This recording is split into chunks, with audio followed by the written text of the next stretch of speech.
سورۃ الفاتحہ۔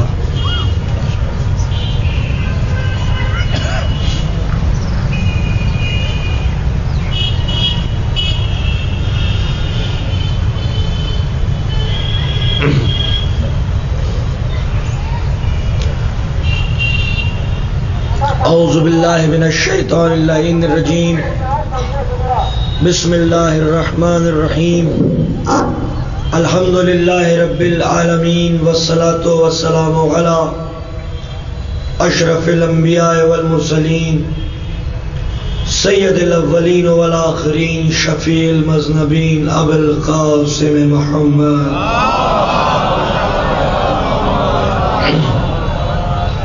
وخاتم النبیین وأہل بیتہ الطیبین الطاہرین المعصومین المظلومین المنتجبین، ولعنۃ اللہ علی اعدائہم اجمعین۔ اما بعد فقد قال اللہ سبحانہ فی کتاب المبین وهو اصدق الصادقین۔ بسم اللہ الرحمن الرحیم، اللہ ولی الذین آمنوا یخرجهم من الظلمات الی النور والذین کفروا اولیاؤہم الطاغوت یخرجونہم من النور الی الظلمات اولئک اصحاب النار هم فیہا خالدون۔ صلوات محمد علیہ۔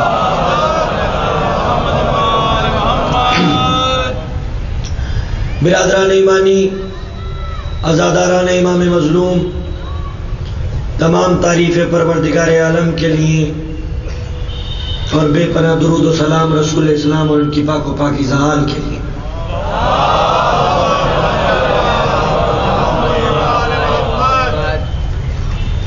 آیت الکرسی میں ارشاد ہو رہا ہے پروردگار عالم کا کہ اللہ ہی ولی ہے ان لوگوں کا جو ایمان لائے، وہ انہیں ظلمتوں سے نکال کر نور کی وادیوں میں لے آتا ہے، اور جن لوگوں نے کفر اختیار کیا ان کا ولی طاغوت ہے، شیطان ہے، ایول ہے، سیٹن ہے، جو انہیں نور کی وادیوں سے نکال کر اندھیروں میں، ظلمتوں میں، ڈارکنیس میں غرق کر دیتا ہے۔ اب تک جو گفتگو ہوئی وہ اس نتیجے پر پہنچی ہے کہ جو ہمارے ائمہ ہیں، ہمارے رول ماڈلز ہیں، وہ صرف مسلمانوں کے لیے رول ماڈل نہیں ہیں، عالم بشریت کے لیے رول ماڈل ہیں۔ اس لیے کیونکہ آپ کی پرسنالٹیز، آپ کی صفتیں، آپ کے اوصاف، آپ کی کریکٹرسٹکس یونیورسل ہیں، اور آپ کا جو انقلاب ہے، آپ کا ریولوشن ہے، آپ کی تحریکیں ہیں، آپ کے مکاتب ہیں،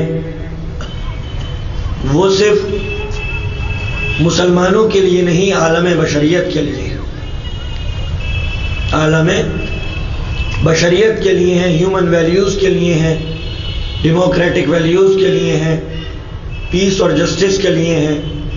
اور امام حسین کا انقلاب، آپ کی یہ کربلا کی تحریک، یہ اصولوں کو بچانے کے لیے تھی، پرنسپلز کو بچانے کے لیے تھی، کیونکہ جب تک پرنسپلز باقی رہیں گے تب تک سماج میں حق کو نافذ کیا جا سکتا ہے، لیکن اگر پرنسپلز نے دم توڑ دیا تو پھر کوئی بھی تحریک، کوئی بھی نظام سوسائٹی میں اور سماج میں حق کو قائم نہیں کر سکتا۔ اس لیے ضرورت اس بات کی ہے کہ جو پرنسپلز ہیں، جو اصول ہیں حق اور انصاف کے، ان کو بچایا جا سکے، ان کا تحفظ کیا جا سکے۔ یزید جو اپنے دور کا سب سے بڑا ڈکٹیٹر تھا، جس کے دائرہ اقتدار میں 65 مملکتیں آتی تھیں، جس کی حکومت اتنی وسیع تھی کہ 65 ملکوں پر مشتمل تھی. 65 countries were under his rulership, were under his dictatorship. اس کی ڈکٹیٹرشپ میں 65 ممالک آیا کرتے تھے. دنیا کا سب سے بڑا ڈکٹیٹر جس کا منشا یہ تھا کہ پوری دنیا کو اپنا غلام بنا لو، عرب سے لے کے اسپین تک اور اسپین سے لے کے چین کی سرحدوں تک جس کی مملکت کے ڈانڈے بجتے ہوں، وہ یزید یہ چاہتا تھا کہ پوری دنیا کو اپنا غلام بنا لے.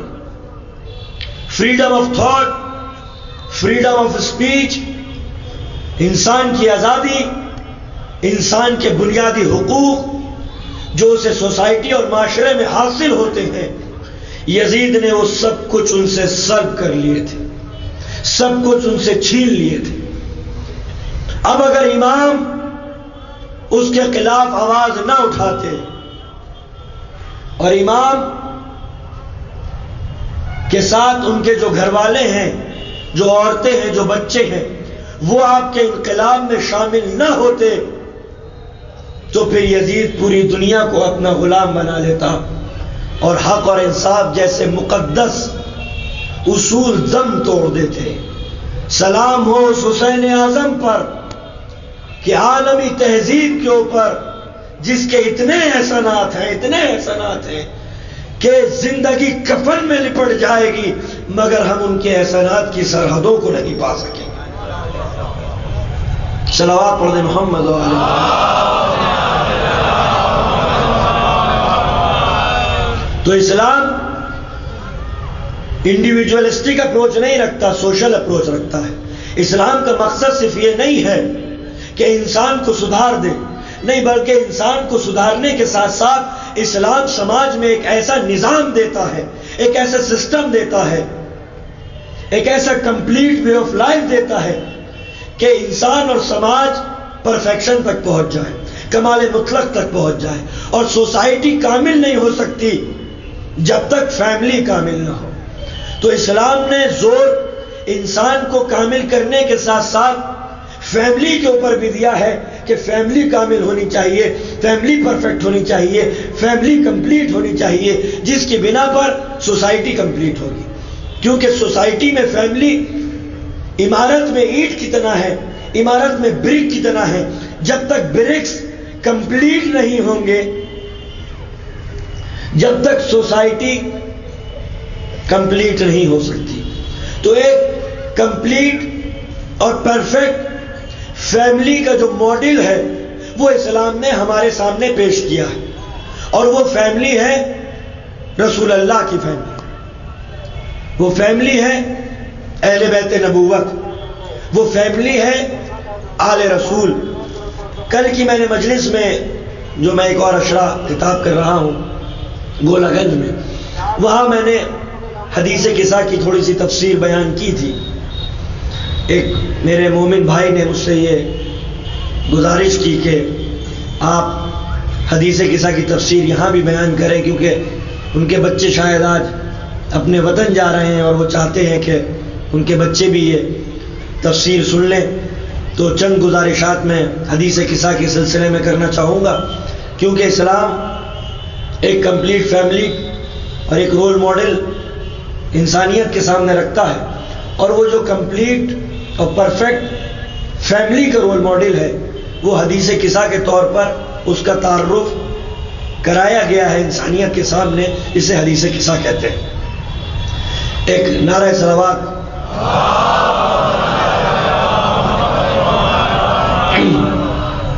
چند گزارشات اور پھر اپنے منزل مقصود تک پہنچوں گا، کیونکہ آج مولا عباس کی تاریخ ہے، آپ کی شہادت کی تاریخ ہے، کچھ ان کے فضیلتیں بھی بیان کرنی ہے.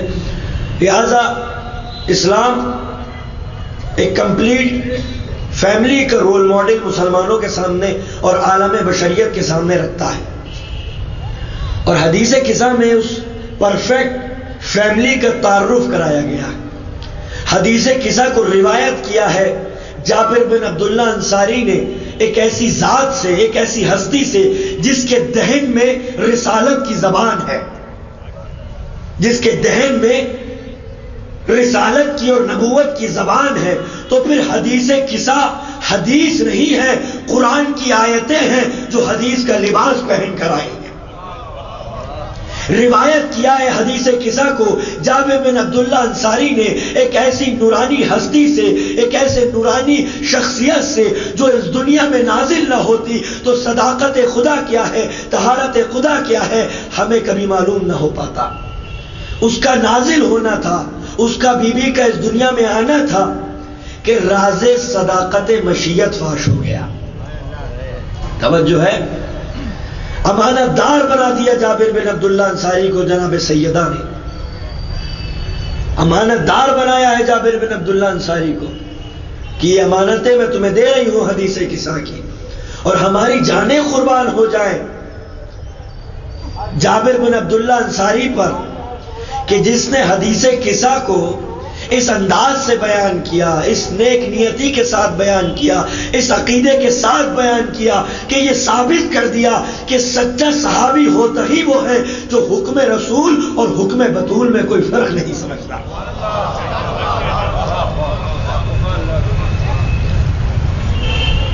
روایت کر رہے ہیں جابر بن عبداللہ انصاری ان فاطمہ الزہرا انہا قالت کہ رسول اسلام اس گھر میں قدم رکھنے لگے جس گھر میں رسول اللہ کا قرآن رہتا تھا، جس گھر میں سورہ کوثر کے پارے مہکتے تھے، جہاں پہ وہ آئینے رہتے تھے جس میں رسول اسلام اپنا چہرہ دیکھا کرتے تھے، جہاں پہ وہ مررز تھے، وہ آئینے تھے جن مررز میں گاڈلی مینیفیسٹیشنز، رسول اسلام ڈیوائن مینیفیسٹیشن، نور الہی کی تجلیاں منعکس جن آئینوں میں ہوا کرتی تھی، وہ آئینے رسول اسلام دیکھا کرتے تھے۔ یعنی رسول اسلام نے مملکت عصمت و طہارت کے شبستان میں قدم رکھ دیا، اور جناب سیدہ کی عظمت کو ظاہر کرنے کے لیے سب سے پہلے آ کے کہتے ہیں السلام علیک یا فاطمہ، اے فاطمہ تمہارے اوپر میرا سلام ہو۔ جسے کائنات سلام کرے اسے رسول کہتے ہیں، اور جسے رسول سلام کرے اسے بطول کہتے ہیں۔ دیکھیے کمپلیٹ اور پرفیکٹ فیملی کیا ہوتی ہے کہ جب رسول اسلام گھر میں داخل ہو رہے ہیں تو جناب سیدہ کو سلام کرتے ہیں، جب امام حسن داخل ہوتے ہیں تو جناب سیدہ کو سلام کرتے ہیں، جب امام حسین داخل ہوتے ہیں تو جناب سیدہ کو سلام کرتے ہیں، جب مولا کائنات داخل ہوتے ہیں تو جناب سیدہ کو سلام کرتے ہیں۔ اے مسلمانوں، یہ فیملی ہمارے لیے رول ماڈل ہے۔ جب بھی گھر میں داخل ہوا کرو، چاہے تم باپ کی حیثیت سے داخل ہو رہے ہو، چاہے شوہر کی حیثیت سے داخل ہو رہے ہو، چاہے بیٹے کی حیثیت سے داخل ہو رہے ہو، جو کنیز زہرا گھر میں رہتی ہے اسے سلام کیا کرو۔ پرفیکٹ فیملی کا تقاضا یہ ہے کہ جو کنیز زہرا گھر میں ہے، جو خاتون ہمارے گھر میں ہے، چاہے وہ ہماری بیٹی ہو، چاہے وہ ہماری زوجہ ہو، چاہے وہ ہماری ماں ہو، یہ ہمارے لیے سنت ہے، یہ ہمارے لیے سنت ہے، سیرت کا ایک گوشہ ہے کہ جب معصومین آتے ہیں تو وہ جناب سیدہ کو سلام کرتے ہیں۔ تو ہمارا بھی طریقہ کار یہ ہونا چاہیے کہ جب ہم اپنے گھروں میں داخل ہوں تو جو کنیز زہرا وہاں رہتی ہے اسے ہم سلام کریں۔ یہ ایک پرفیکٹ ماڈل فیملی کا اسلام نے پیش کیا ہے کہ جو خاتون جنت کی کنیز ہے اسے سلام کرو، کیونکہ عورت کا بڑا مقام ہے ہماری سوسائٹی میں، عورت کا بڑا مقام ہے ہماری سوسائٹی میں اور فیملی میں۔ اسلام نے جو تعارف کرایا ہے اصل اسٹیٹس عورت کا، وہ عجیب و غریب ہے۔ وہ عجیب و غریب ہے کہ عورت جو زوجہ بن کے ہمارے گھروں میں آتی ہے وہ کوئی باندی نہیں ہے، وہ کوئی کنیز نہیں ہے، وہ کوئی غلام نہیں ہے، وہ کوئی سلیو نہیں ہے، بلکہ اس کے اوپر یہ بھی واجب نہیں ہے کہ وہ شوہر کے لیے کھانا بنائے، وہ بچوں کے لیے کھانا بنائے، وہ آپ کی خدمت کرے، وہ آپ کے ماں باپ کی خدمت کرے؟ نہیں، اگر وہ کرتی ہے تو اس کا احسان ہے، اگر وہ کر رہی ہے تو وہ اس کا احسان ہے۔ شوہر کے اوپر یہ واجب ہے کہ بیوی کے نان و نفقے کا خیال رکھے، اور اگر وہ انکار کرتی ہے کہ میں کھانا نہیں بناؤں گی تو یہ شوہر کی ذمہ داری ہے کہ ایک سرونٹ کا یا کسی بھی انسان کا وہ انتظام کرے جو اس کو کھانا بنا کے دے۔ اگر وہ چاہے تو وہ تمہارے بچے کو جو دودھ پلاتی ہے اس کا ریمونریشن بھی لے سکتی ہے۔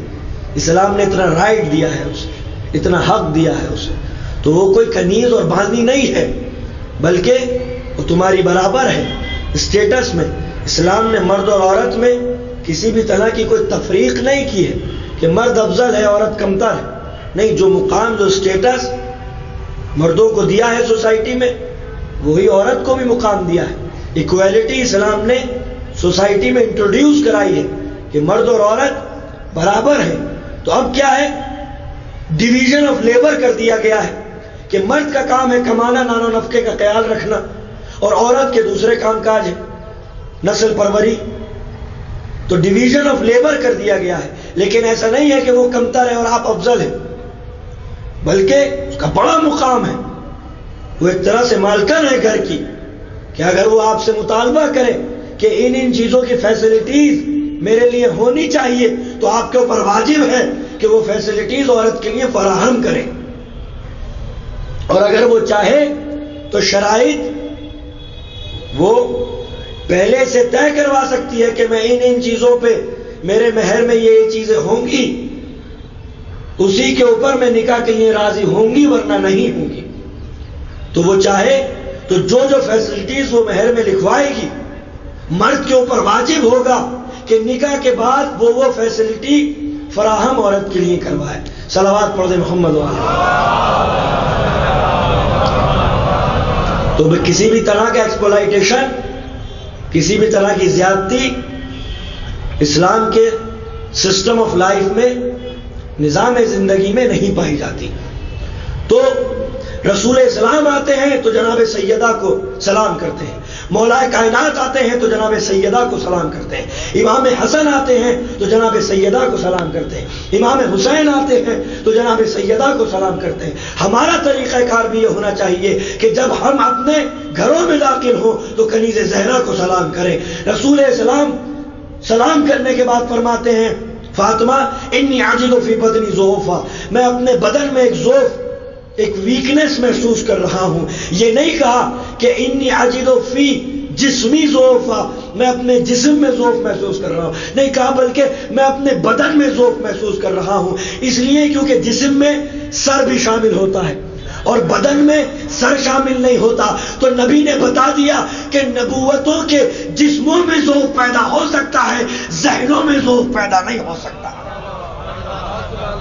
انی عاجز فی بدنی ضعفا، میں اپنے بدن میں ایک ذوق محسوس کر رہا ہوں۔ یہ میرا پاک نبی ہے، یہ میرا پاک مصطفیٰ ہے، یہ میرا پاک رسول ہے جو اپنے بدن میں ذوق محسوس کرتا ہے، اپنے بدن میں ویکنس محسوس کرتا ہے تو کسی ڈاکٹر کے پاس نہیں جاتا، کسی طبیب کے پاس نہیں جاتا، کسی حکیم کے پاس نہیں جاتا، بلکہ در سیدہ پر آ کر سلام ادب بجا لاتا ہے، یہ بتانے کے لیے کہ رسول کو شفا اسی در سے ملتی ہے، امت کو شفاعت بھی اسی در سے ملے گی۔ صحابہ پڑھ دے محمد والے محمد۔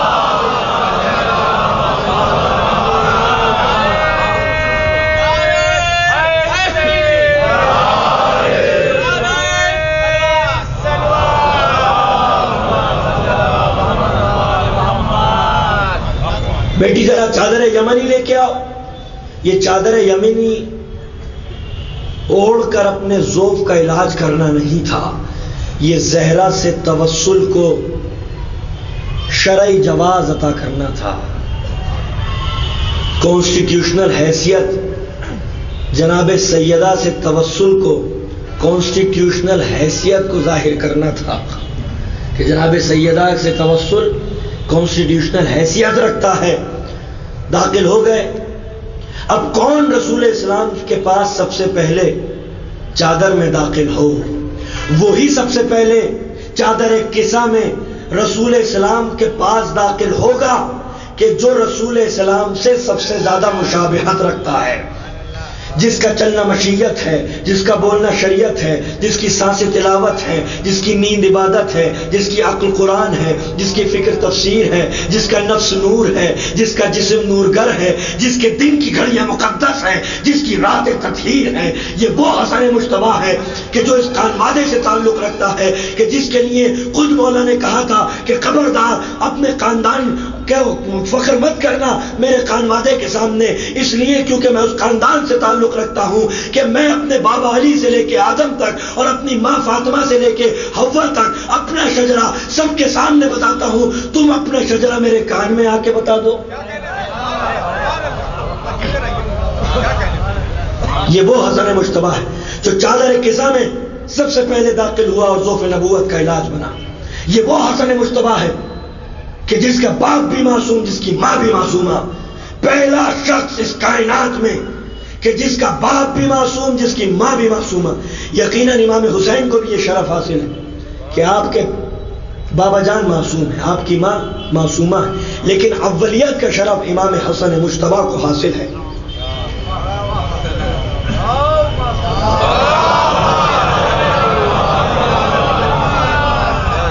تو یہ وہ حسن مجتبیٰ ہے کہ جب داخل ہوتے ہیں سلام کر کے رسول السلام کو، تو رسول السلام نے جواب تو دیا، لیکن جواب کے ساتھ ساتھ بیٹے کے فضائل بھی پڑھنے لگے۔ علیک السلام یا ولدی و یا صاحب حوضی، اے میرے بیٹے تجھ پہ بھی سلام ہو، اے حوض کوثر کے مالک تجھ پہ بھی سلام ہو۔ رسول السلام نے امام حسن مجتبیٰ کو بیٹا کہا ہے، بیٹا اس لیے کیونکہ مباہلہ کے میدان میں پروردگار عالم نے ان کو بیٹا کہا تھا، اور مولا کائنات نے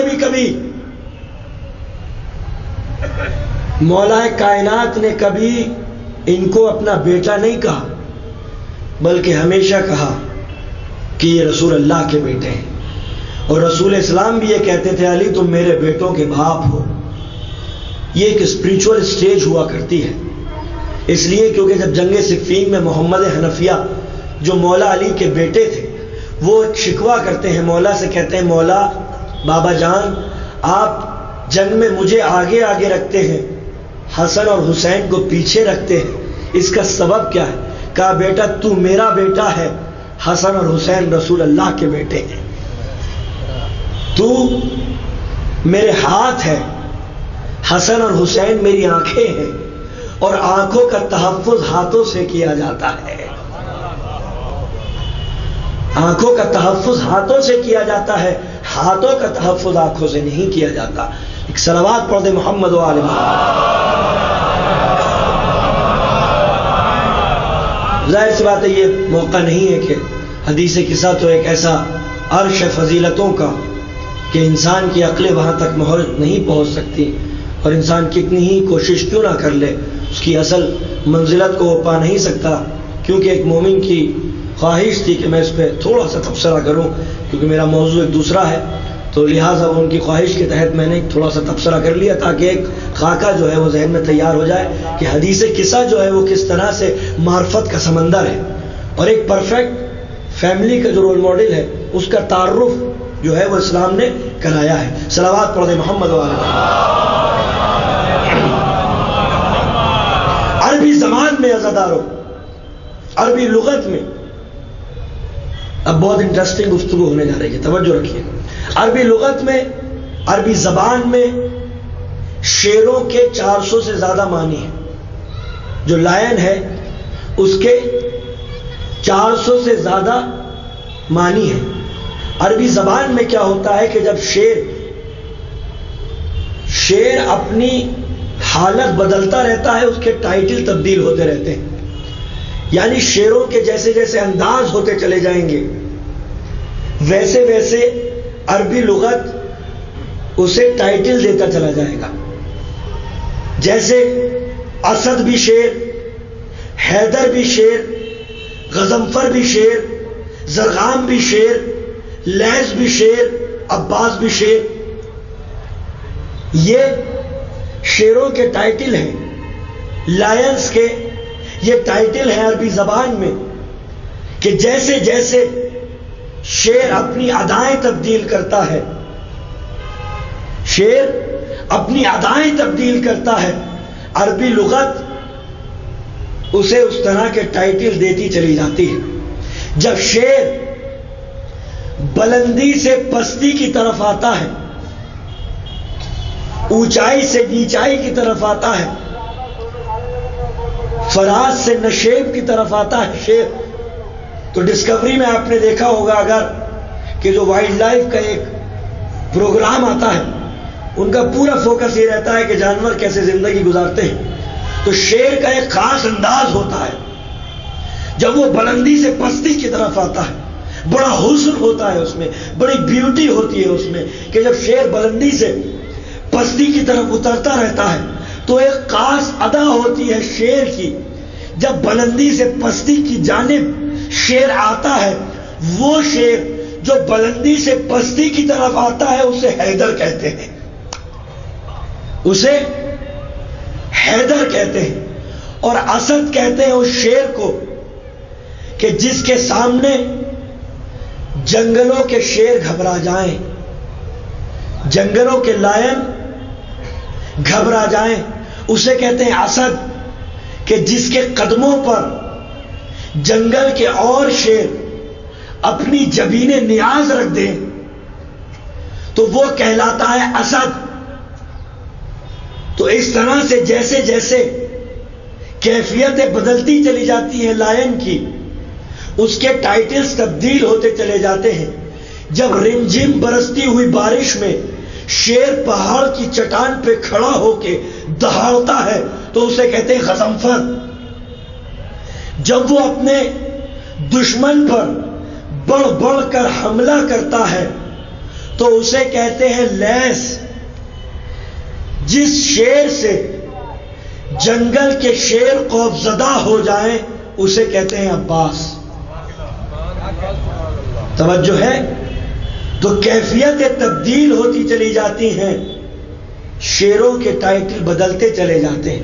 یہ جتنے بھی میں نے آپ کو نام گنائے ہیں، حیدر اس کا مطلب بھی لائن ہے، اسد اس کا مطلب بھی لائن ہے، غضنفر اس کا مطلب بھی لائن ہے، لیس اس کا مطلب بھی لائن ہے، زرغام اس کا مطلب بھی لائن ہے، عباس اس کا مطلب بھی لائن ہے۔ لیکن جیسے جیسے سرکمسٹانسز چینج ہوتے ہیں، شیروں کے ٹائٹل چینج ہوتے رہتے ہیں، تبدیل ہوتے رہتے ہیں، کہ جب شیر جنگل میں نمودار ہو اور شیر اسے دیکھ کے گھبرا کے اپنا سر اس کے سامنے جھکا لے تو اسے کہتے ہیں اسد۔ یہی وجہ ہے، یہی سبب ہے کہ جب مولا کائنات سلمان فارسی کے ساتھ کھجورے کھا رہے تھے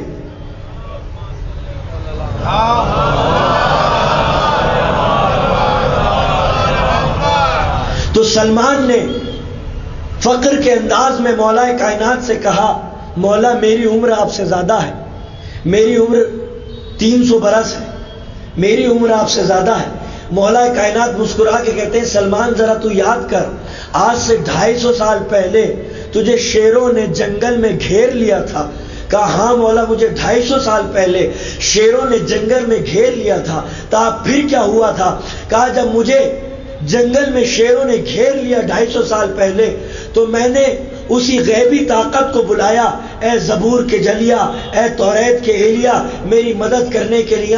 تو آسمان سے ایک لائٹ آتے ہوئی، اور جب لائٹ مجسم ہوئی تو جیسے ہی یہ لائٹ مجسم ہوئی، جنگل کے سارے شیر دوڑتے ہوئے آئے اور اپنے اپنے سروں کو اس کی قدموں پہ رکھ دیا۔ کہا پھر تو نے کیا کیا؟ کہا مجھے کچھ دینے کے لیے نہ تھا اس شیر کو، تو میں نے ایک پھول توڑا اور اس شیر کو دے دیا۔ ایک مرتبہ مولا نے ابا کے دامن میں جیب میں ہاتھ ڈالا اور وہ پھول نکال کے کہا لے خوشبو سونگھ لے، پنکھڑیاں گن لے۔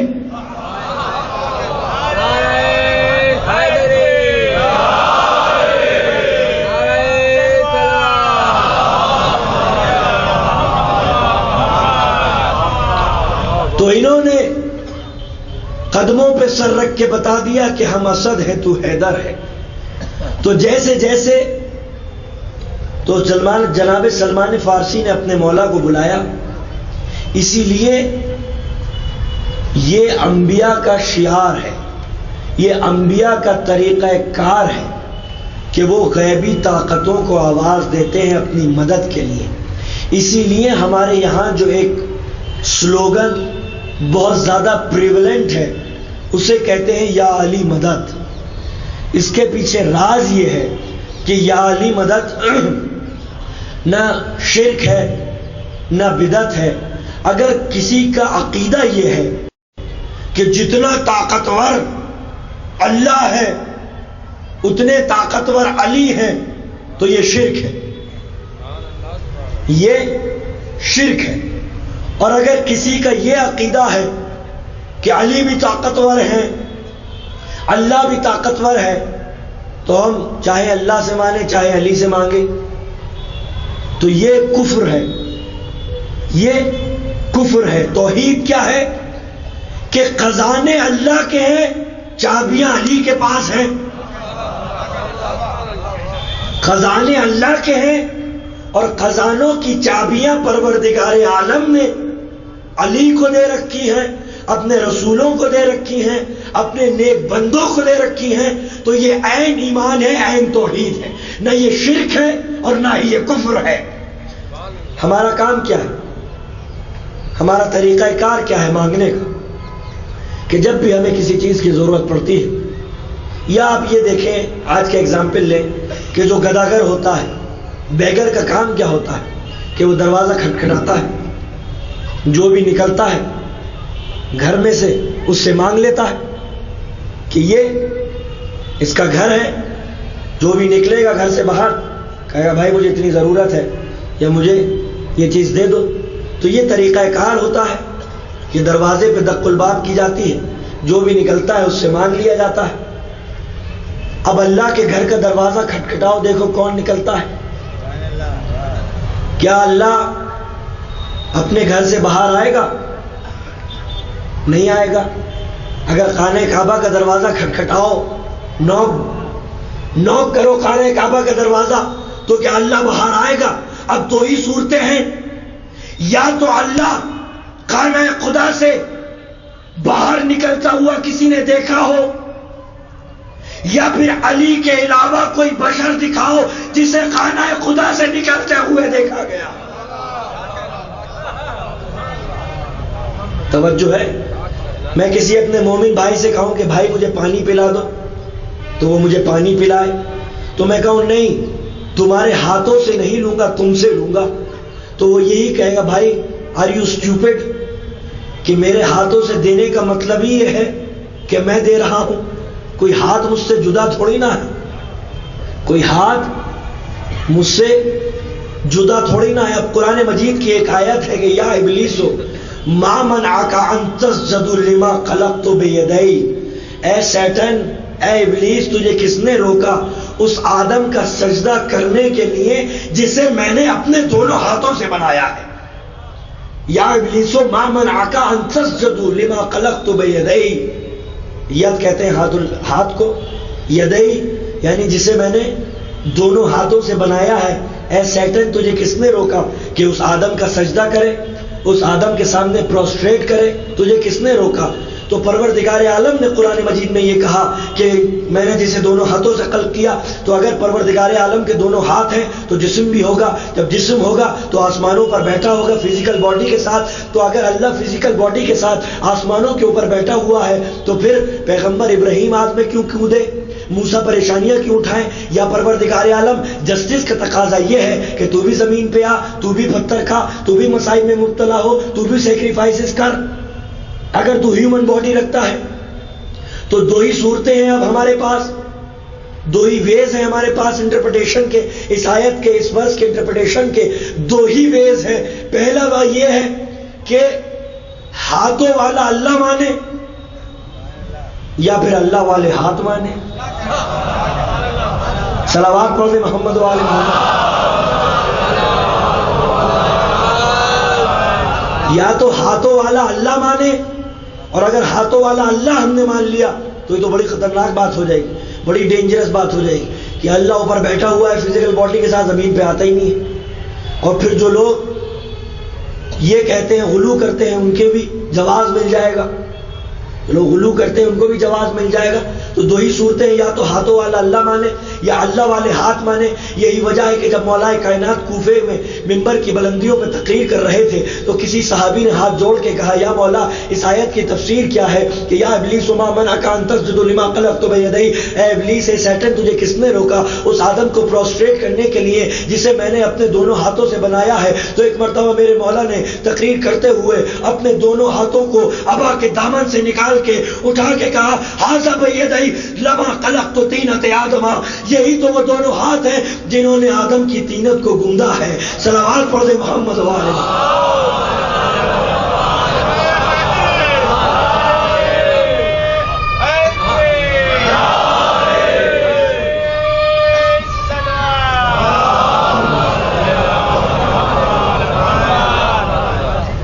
تو یہ مدد مانگنا، مولا علی سے مدد مانگنا یا رسولوں سے، پاک سینٹس سے مدد مانگنا، یہ شرک نہیں ہے، یہ کفر نہیں ہے، بلکہ عین توحید ہے۔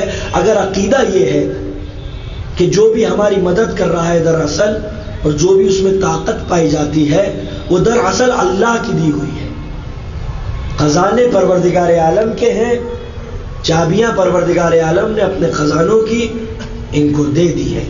تو یہ عین توحید ہے، عین ایمان ہے، نہ یہ کفر ہے، نہ یہ شرک ہے، نہ یہ کوئی اور غلط چیز ہے، بلکہ یہی صحیح طریقہ کار ہے کہ انسان اس جذبے کے ساتھ، اس نیت کے ساتھ، اس عقیدے کے ساتھ ان سے مدد مانگے کہ یہ جو بھی ہماری مدد کرتے ہیں یہ اللہ کی دی ہوئی پاورز ہیں، ان کے پاس کوئی اپنی کریٹڈ سیلف کریٹڈ چیز نہیں ہے، بلکہ اللہ کی دی ہوئی پاورز ہیں ان کے پاس کہ جس کے سبب، جس کے نتیجے میں یہ ہماری مدد کرتے ہیں۔ تو جیسے جیسے انداز بدلتے ہیں، کیفیتیں بدلتی ہیں، سرکمسٹانسز چینج ہوتے ہیں، شیروں کے، لائن کے ٹائٹل تبدیل ہوتے رہتے ہیں، اسد بھی شیر، حیدر بھی شیر، زرخام بھی شیر، غضنفر بھی شیر، لیث بھی شیر، قصورہ بھی شیر، اب وقت نہیں ہے ورنہ تفصیل سے بیان کرتا صاحب کی منزل، عباس بھی شیر۔ عباس اس شیر کو کہتے ہیں کہ جس سے اور جنگلوں کے شیر خوفزدہ ہوں، وہ ہے عباس، وہ ہے عباس۔ مولا عباس کی فضیلت کے لیے جناب سیدہ کا یہ جملہ کافی ہے کہ جناب سیدہ نے یہ فرمایا کہ عباس میرا بیٹا ہے، عباس از مائی سن۔ اس کے پیچھے بہت بڑی اسپریچول فضیلت چھپی ہوئی ہے، روحانی فضیلت اس کے پیچھے چھپی ہوئی ہے، اس لیے کیونکہ جناب سیدہ وہ ہیں جن کے دو بیٹے تھے اور دونوں بیٹے امام تھے۔ اس کے علاوہ جتنی بھی اماموں کی ماں ہوئی ہیں، ان ماں کے جتنے بھی بچے ہوئے ہیں سب امام نہیں ہوتے تھے، ایک بیٹا امام ہوتا تھا۔ لیکن جناب سیدہ کا یہ شرف ہے کہ آپ کے دو بیٹے ہیں تو دونوں امام ہیں، اگر تین ہوتے تو تینوں امام ہوتے، اور اگر چار ہوتے تو چاروں امام ہوتے، اور اگر پانچ ہوتے تو پانچوں امام ہوتے۔ تو وہ جناب سیدہ اگر کسی کو اپنا بیٹا کہہ دے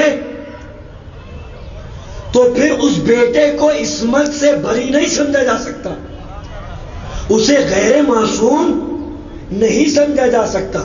ہاں بس فرق اتنا ہے کہ کچھ اللہ کے ڈھالے ہوئے معصوم ہیں، کچھ معصوموں کے ڈھالے ہوئے معصوم ہیں۔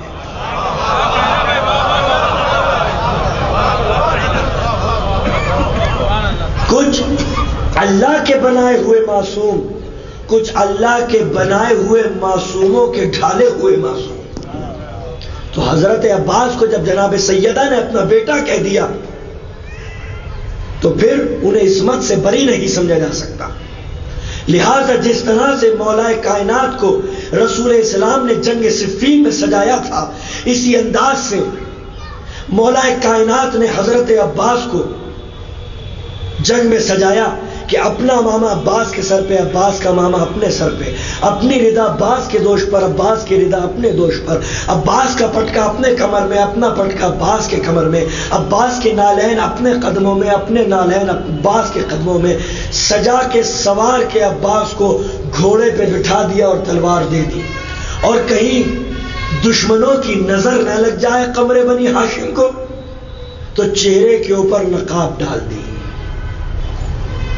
علی کی تنہا تو نکلے ہو مگر سوچ لو عباس، علی کی طرح تو نکلے ہو، مگر سوچ لو عباس، کہیں نصیریوں میں دو خدا نہ ہو جائیں۔ سجا کے سنوار دیا حضرت عباس کو، گھوڑے پہ بٹھا دیا۔ اب شاعر نے، جو پوئٹ تھا، کیونکہ پوئٹ عباس کا چاہنے والا تھا، تو پوئٹ نے اپنے کانسیپٹ میں، اپنے امیجینیشنز میں امام علی کو محسوس کیا حضرت عباس کو سجاتے ہوئے، کہ سجا کے سنوار کے گھوڑے پہ بٹھا دیا حضرت عباس نے، اور کہیں نظر نہ لگ جائے ظالموں کی تو نقاب حضرت عباس کے چہرے کے اوپر ڈال دی۔ اب شاعر نے، کیونکہ شاعر کا ذوق پھڑکنے لگا یہ کیفیت دیکھ کے، تو شاعر کے ذوق شاعری نے انگڑائی لی، شاعر کے ذوق شاعری نے انگڑائی لی۔ اور محسن نقوی جو ہے وہ فرماتے ہیں کہ حضرت عباس اپنی تلوار کو دیکھ رہے ہیں، اپنی تلوار کو حضرت عباس دیکھ رہے ہیں۔ اب جو سورڈ ان کے پاس ہے، اس سورڈ کو حضرت عباس دیکھ رہے ہیں اور خطاب کر رہے ہیں تلوار سے، اپنی سورڈ سے گفتگو کر رہے ہیں۔ اس کو بڑے خوبصورت انداز میں، بڑے بیوٹیفل وے میں محسن نقوی جو پاکستان کے ایک شاعر تھے، بہت بڑے پوئٹ تھے، انہوں نے اپنے تخیلات میں، اپنے امیجینیشن میں اس کیفیت کو شاعری میں ڈھال دیا ہے۔ اور حضرت عباس اپنی تلوار سے کہہ رہے ہیں، سن سن کسی کی نہ سن۔ اپنی تلوار سے حضرت عباس کہہ رہے ہیں، سن کسی کی نہ سن، ایک ہی دھن کو بن، آج مغرور ہر ایک سر کاٹ دے، سنسناتی ہوئی سب سروں سے گزر، وار سینے پہ کر اور جگر کاٹ دے، نوک سے روک لے گردش وقت کو، دشت شام و وجود و سحر کاٹ دے۔ نوک سے روک لے گردش وقت کو، یعنی کیا مطلب؟ کہ the time is passing, just stop the time with the nib of your sword۔ توجہ ہے، نوک سے روک دے گردش وقت کو، دشت شام و وجود و سحر کاٹ دے۔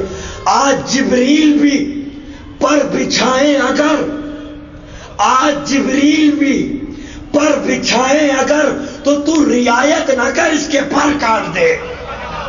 صلوات پڑھ دے محمد و آل محمد۔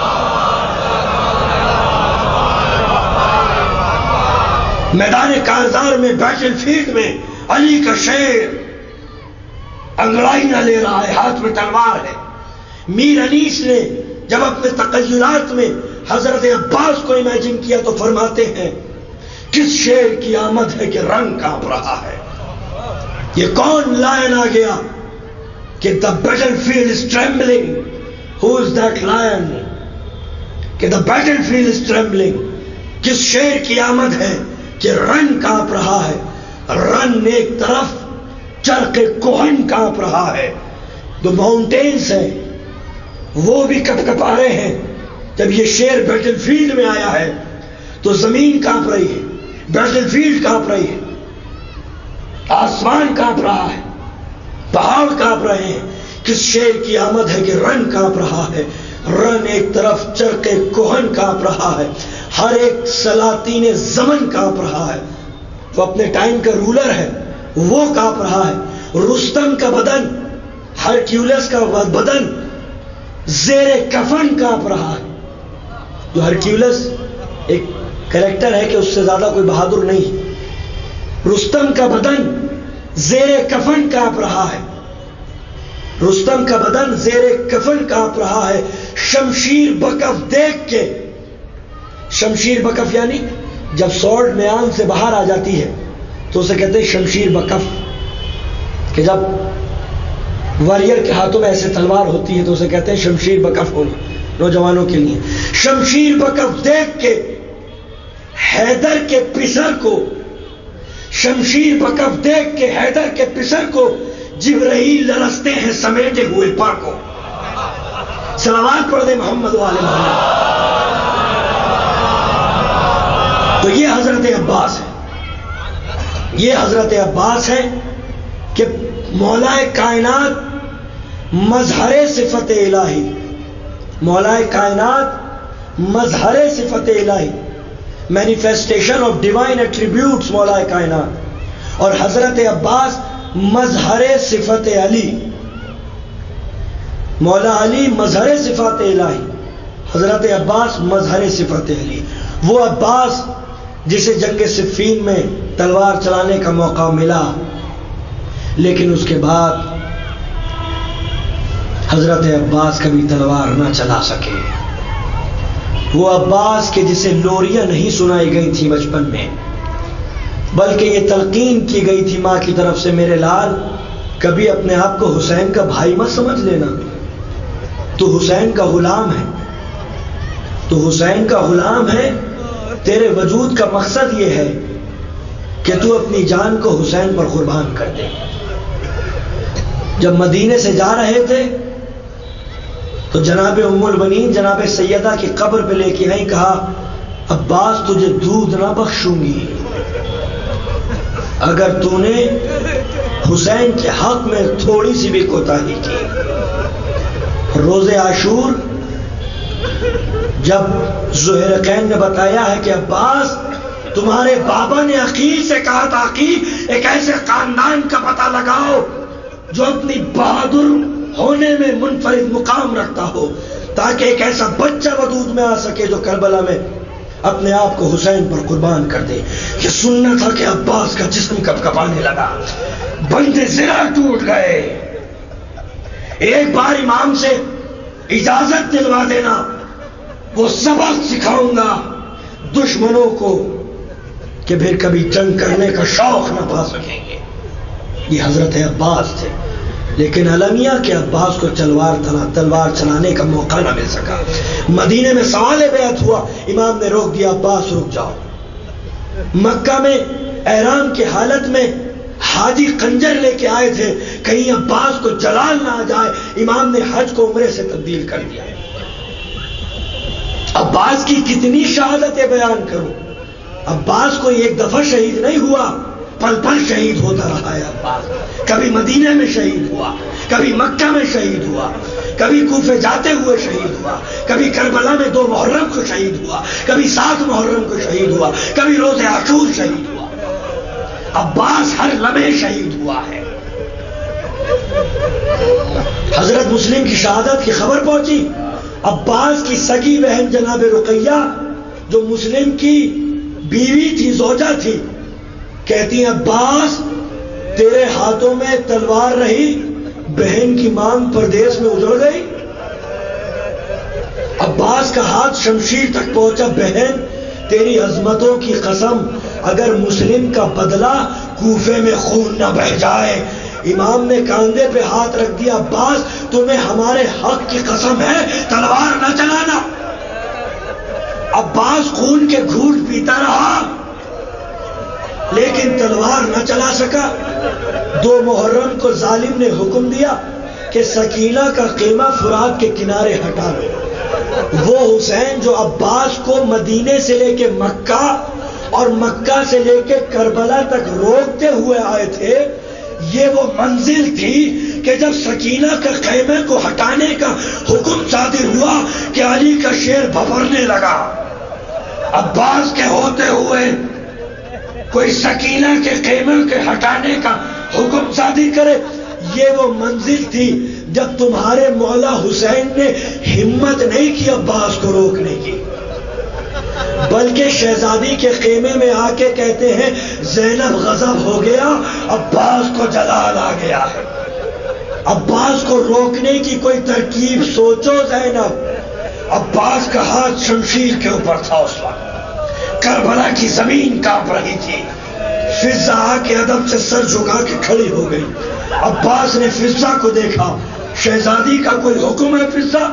نہ جانے عزادارو فضہ نے عباس کے کانوں میں کیا کہہ دیا کہ وہ ہاتھ جو قبضہ شمشیر پہ تھا اب اس میں لرزہ طاری ہونے لگا۔ فضہ، میرا جملہ سننا عزادارو، فضہ زینب سے کہہ دینا سر سے ردا نہ اتارے، عباس تلوار نہیں چلائے گا۔ 7 محرم کو پانی بند ہو گیا عزادارو، سکینہ کی الاتش الاتش الاتش کی آوازیں آنے لگی. چچا جان ہم پیاسے ہیں، چچا جان پیاس سے دم گھٹ رہا ہے. جب بھی سکینہ الاتش کی آوازیں بلند کرتی، عباس حسین کے چہرے کو دیکھتے، سوالی طلب نگاہوں سے میرے مولا ایک بار رن بھومی میں جانے کی اجازت دے دو. لیکن جب اجازت نہ ملتی تو عباس خون کے آنسو رونے لگا. شب عاشور آ گئی. 30,000 کا لشکر ارض کربلا کو دہلاتا ہوا ایک ساتھ چلا. بنا اعلان جنگ کے لشکر نے حملہ کر دیا. ادھر سرحد پہ علی کا شیر موجود تھا. جب 30,000 کے لشکر کو آتا ہوا دیکھا تو ایک مرتبہ شیر نے آواز دی، جو جہاں ہے وہیں رکا رہے. میں ہوں علی کا بیٹا عباس، کیا چاہتے ہو؟ پھر سارے ساتھ نے کہا جنگ یا بیعت. جنگ کے نام سے عباس کے سوکھے لبوں پر مسکراہٹ آئی تھی، تو بیعت کے نام سے غیظ و غضب کے آثار نمودار ہونے لگے. علی کے بیٹوں کو جنگ سے کس نے ڈرایا ہے؟ علی کے بیٹوں کو جنگ سے کس نے ڈرایا ہے؟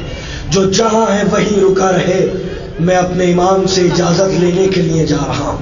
حضرت عباس کی نگاہوں نے ایک باؤنڈری کھینچ دی تھی، اور 30,000 کے لشکر کے ایک فرد میں بھی اتنی جرت اور ہمت نہ تھی کہ عباس کی کھینچی ہوئی اخلاقی سرحد کو عبور کر سکے. کیونکہ امام نے کہا تھا عباس ہم جنگ میں پہل نہیں کرتے. تو اب عباس حسین کے پاس نہیں گئے، جناب زینب کے پاس گئے. دستے ادب جوڑ کے کہتے بی بی حملہ ہو گیا، لیکن آپ مجھے اجازت دے دیجئے، اپنے شیر کو اجازت دے دیجئے جنگ کی. وہ سبق سکھاؤں گا بنی امیہ کو کہ کبھی سرحدوں کو عبور کرنے کا ذوق شوق نہ پا سکیں گے. ایسے نازک لمحات میں جب عورت جذباتی ہو جاتی ہے، وہ عورت جناب زینب ہی کیا جو جذباتی ہو جائے، کہتی ہیں عباس ایسے لمحات میں ہم قانون کو اپنے ہاتھوں میں نہیں لے سکتے. جب تک اپنے ماجائے سے اجازت نہ لے لیں. امام حسین کے خیمے میں آئے. امام حسین غنودگی کی عالم میں چوب خیمہ سے سر لگائے ہوئے لیٹے تھے. زینب نے کاندھوں پہ ہاتھ رکھا، بھیا حملہ ہو گیا. امام نے آنکھ کھولی تو فرماتے انا للہ و انا الیہ راجعون. زینب کے کانوں میں یہ آواز پہنچی، خشخا کے زمین پہ گر گئی. علی کی بیٹی جانتی ہے انا للہ کا مطلب کیا ہوتا ہے. ارے اگر حسین کے پاس پانی ہوتا تو چھڑک کے ہوش میں لاتے. آنکھوں سے آنسو ٹپکا حسین کے. زینب کے رخساروں پہ گر گرا. فرماتے زینب اگر دل اتنا کمزور رکھا تو شام اور کوفے کی منزلیں کیسے طے ہوئی. عزاداروں میں منبر کی قسم کھا کے کہتا ہوں، زینب کا وہ کمزور دل جو لفظ انا للہ کتاب نہ لا سکا اور چکرا کے زمین پہ گر گئی، اب حسین نے کہہ دیا تو سر تن سے جدا ہو گئے. زینب کو غش نہیں آتا، لاشیں پامال ہو گئی. زینب کو غش نہیں آتا، خیمے جل گئے. زینب کو غش نہیں آتا، سر سے عدا چھن گئی. زینب کو غش نہیں آتا، رسن بستا دیار بدیار، کوچا با کوچا، شام اور کوفے کے بازار. زینب کو غش نہیں آتا، حکم امام کی تھا.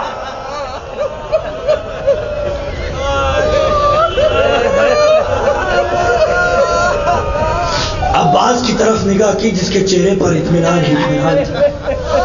عباس حملہ ہو گیا، میرے آقا مجھے ایک بار اجازت دے دیجیے. معلوم ہے مولا کیا کہتے ہیں؟ کہتے ہیں عباس میرے ماں باپ تجھ پہ قربان ہو جائیں. عباس میرے ماں باپ تجھ پہ قربان ہو جائیں. ایک شب کی مہلت ان سے لے لے. وہ عباس کے جس کے بازوؤں کی مچھلیاں مقتل کی قریزی کی منتظر تھی، وہ عباس جو بچپن سے یہ خواب دیکھتا آیا تھا کہ کربلا کے میدان میں جنگ کروں گا. عباس کہتے مولا میں اور ان سے اجازت مولا. امام کہتے ہیں عباس تجھے میرے حق کی قسم ہے. عباس نے سر جھکا لیا، آنکھوں سے آنسو جاری ہونے لگے. جب عباس چلے ہیں تو امام نے اپنا امامہ اتارا اور ہاتھوں پہ رکھ لیا. میں کہوں فرزند رسول خاندان بنی ہاشم کا یہ دستور ہے کہ جب کسی کی موت ہو جاتی ہے تو امامہ ہاتھوں پر آ جاتا ہے, مگر خدا نخواستہ عباس تو ابھی زندہ ہے. مولا کہیں گے یہ عباس نہیں جا رہا, عباس کی وفاؤں کا جنازہ جا رہا ہے, عباس کی تمناؤں کا خون ہو رہا ہے. وہ عباس جو حسرت لے کے مر گیا کہ کاش جنگ کرتا. مولا مجھ کو مرنے کی اجازت دے دیجئے. کہ عباس تو میرے لشکر کا علم بردار ہے. عباس نے دائیں دیکھا بائیں دیکھا, مولا وہ لشکر کہاں رہا. اسی اسنا میں سکینہ آ گئی. چچا عباس آپ چاہتے ہیں کہ میں پیاس سے مر جاؤں, آپ چاہتے ہیں کہ میرا دم نکل جائے. کہا سکینہ مشقیزہ لے آ. کہا عباس زینب سے رخصت ہو لو. عباس زینب سے رخصت ہوئے. شہزادی مجھے اجازت دے دیجئے. شہزادی کہتی ہیں عباس بس ایک جملہ سن لے. میرا بابا معصوم امام تھا, مجھ سے فرماتا تھا کہ بیٹی ایک وقت وہ آئے گا جب تیرے ہاتھوں میں رسن باندھی جائے گی, تیری رضا سر سے چھین لی جائے گی, تجھے شرابیوں کے دربار میں جانا پڑے گا. میں سوچتی تھی کہ میرا باپ معصوم ہے, سچ کہتا ہوگا, لیکن ایک خیال میرے دل میں آتا تھا جس کا عباس جیسا بھائی ہو اس کی بہن کی ہاتھوں میں کوئی رسی باندھے, کوئی سر سے رضا چھینے. اے عباس اب تو مرنے جا رہا ہے, مجھے یقین ہو گیا کہ وہ وقت زیادہ دور نہیں ہے جب ہاتھوں میں رسی باندھی جائے گی, سر سے رضا چھینی جائے گی, دیار بدیار کوچا با کوچا پھرایا جائے. سکینہ بچوں کو اطمینان دلا رہی ہے. چچا پانی لینے کے لیے گئے, چچا پانی لینے کے لیے گئے, عباس کا علم جا رہا ہے. سکینہ بچوں کو اطمینان دلا رہی ہے. اے بابا, عباس کے علم نے دائیں سے بائیں گردش کی. اے بابا, عباس کے علم نے بائیں سے دائیں کو گردش کی. اے بابا, اب عباس کے علم کو جھٹکا لگا. اے بابا حسین, چچا عباس کا علم اب نظر نہیں آتا. یہ سننا تھا کہ امام حسین نے اپنے لشکر کے علم کو خود گرا دیا. اے عباس, تیرے جانے کے بعد دنیا اندھیری ہو گئی. انا للہ و انا الیہ راجعون. رضا بقضائه وتسلیما لامره.